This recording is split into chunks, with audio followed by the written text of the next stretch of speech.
नमस्कार दोस्तों।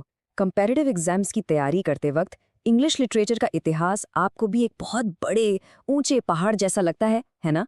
सैकड़ों लेखक, हजारों किताबें और ना जाने कितनी सदियों की कहानी, आखिर इसे याद कैसे रखें? अक्सर ऐसा लगता है कि हम इस सिलेबस के समंदर में कहीं खोए जाएंगे।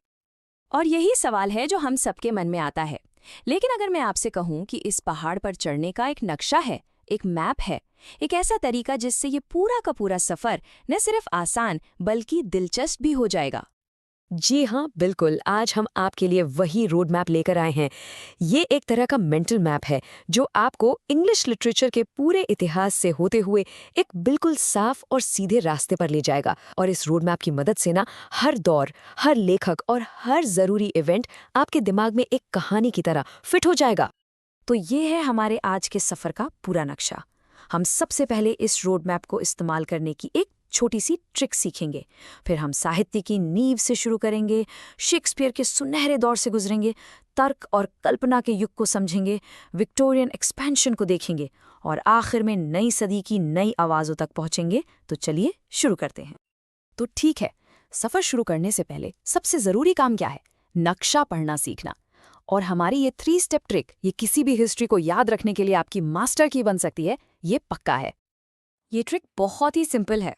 देखिए, स्टेप 1, पूरे इतिहास को कुछ बड़े बड़े एराज यानी युगों में बांट लीजिए।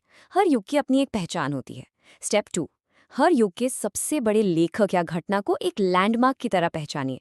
जैसे शहर में कोई मशहूर इमारत होती है ना, बिल्कुल वैसे। स्टेप 3, अब बस इन लैंडमार्क्स को एक दूसरे से जोड़कर एक कहानी बना लीजिए। इससे आपको पूरा फ्लो एकदम आसानी से याद रहेगा। तो चलिए चलते हैं हमारे रोड मैप के पहले पड़ाव पर। ये वो ज़माना है जब इंग्लिश लिटरेचर की सिर्फ नींव रखी जा रही थी, उसकी बुनियाद बन रही थी। अच्छा, इस दौर के 2 हिस्से हैं। पहला है ओल्ड इंग्लिश का, जब बीओवुल्फ जैसी वीरगाथाएं सिर्फ सुनाई जाती थीं, लिखी नहीं जाती थीं। फिर आया साल 1066, नॉर्मन कॉन्क्वेस्ट। ये एक कल्चरल अर्थक्वेक जैसा था, जिसने इंग्लिश भाषा को हमेशा हमेशा के लिए बदल दिया। फ्रेंच भाषा दरबार की भाषा बन गई।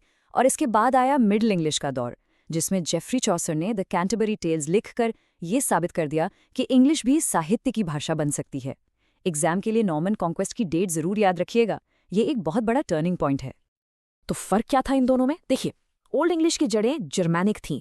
उसकी कहानियों में योद्धा थे, राक्षस थे। लेकिन 1066 के बाद फ्रेंच और लैटिन के असर से मिडिल इंग्लिश ज्यादा सोफिस्टिकेटेड हो गई। अब कहानियां शूरवीरों के साथ साथ प्रेम, रोमांस और तीर्थयात्रा की भी होने लगी, जैसा हमें चौसर की कहानियों में दिखता है। ये बदलाव इंग्लिश के डीएनए को समझने के लिए बहुत बहुत जरूरी है।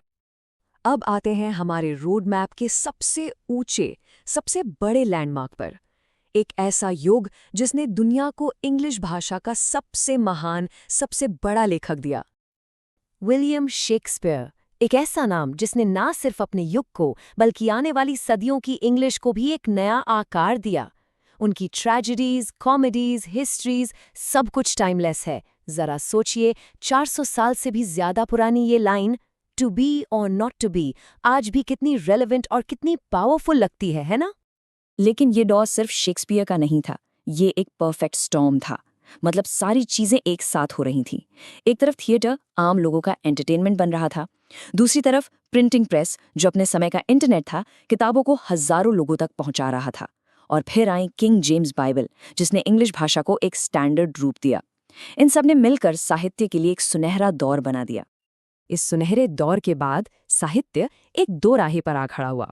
एक रास्ता दिमाग का था और दूसरा दिल का। चलिए इन दोनों को समझते हैं। इसे एक पेंडुलम की तरह सोचिए। पहले पेंडुलम एक तरफ गया, एज ऑफ रीजन की तरफ, जहां लॉजिक, ऑर्डर और सैटायर का बोलबाला था। जॉनथन स्विफ्ट की गलिवर्स ट्रैवल्स इसका सबसे बेहतरीन उदाहरण है। फिर पेंडुलम जोर से दूसरी तरफ गया और आया रोमांटिसिज्म। ये रीजन के खिलाफ एक बगावत थी। अब फोकस था इमोशन पर, नेचर पर और इंडिविजुअल की फीलिंग्स पर। वर्ड्सवर्थ और कीट्स जैसे कवियों ने साहित्य में दिल की आवाज को जगह दी। चलिए अब आगे बढ़ते हैं।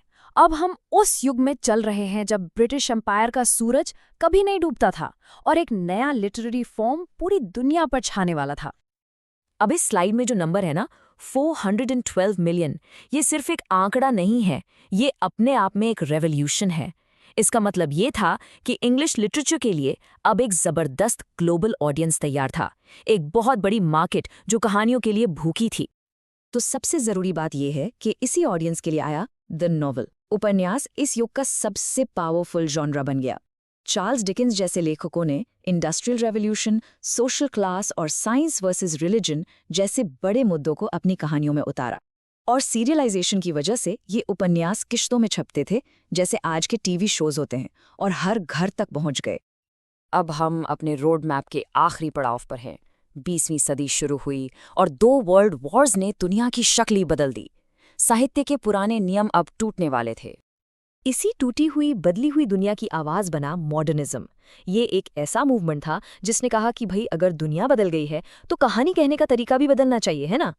टी.एस. एलियट, जेम्स जॉयस और वर्जीनिया वुल्फ जैसे लेखकों ने स्ट्रीम ऑफ कॉन्शियसनेस जैसी टेक्निक से किरदारों के उलझे हुए मन के अंदर की दुनिया को दिखाया, जो बाहर की दुनिया की तरह ही केओटिक थी। और ये चार्ट बहुत ही बढ़िया तरीके से दिखाता है कि अब इंग्लिश साहित्य का एड्रेस सिर्फ इंग्लैंड नहीं था, ये एक ग्लोबल कॉन्वर्सेशन बन चुका था। अब नोबेल प्राइज जीतने वाले लेखक यूके के साथ साथ अमेरिका, कनाडा, नाइजीरिया और भारत जैसे देशों से भी आ रहे थे।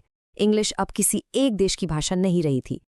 और इसी ग्लोबल कॉन्वर्सेशन का सबसे ज़रूरी हिस्सा है पोस्ट कॉलोनियल लिटरेचर। ये उन लेखकों का साहित्य है जो पहले ब्रिटिश एम्पायर के गुलाम देशों से थे। चिनुआ अचीबे और सलमान रश्दी जैसे लेखकों ने अपनी पहचान, अपनी संस्कृति और पावर के मुद्दों पर लिखना शुरू किया। और सबसे पावरफुल बात क्या थी, उन्होंने उसी अंग्रेजी भाषा को अपना हथियार बनाया जो उन पर थोपी गई थी, और अब वो इसे अपनी कहानियां कहने के लिए इस्तेमाल कर रहे थे। तो दोस्तों, ये था इंग्लिश लिटरेचर के इतिहास का हमारा रोड मैप, उसकी जड़ों से लेकर उसकी ग्लोबल ब्रांचेस तक।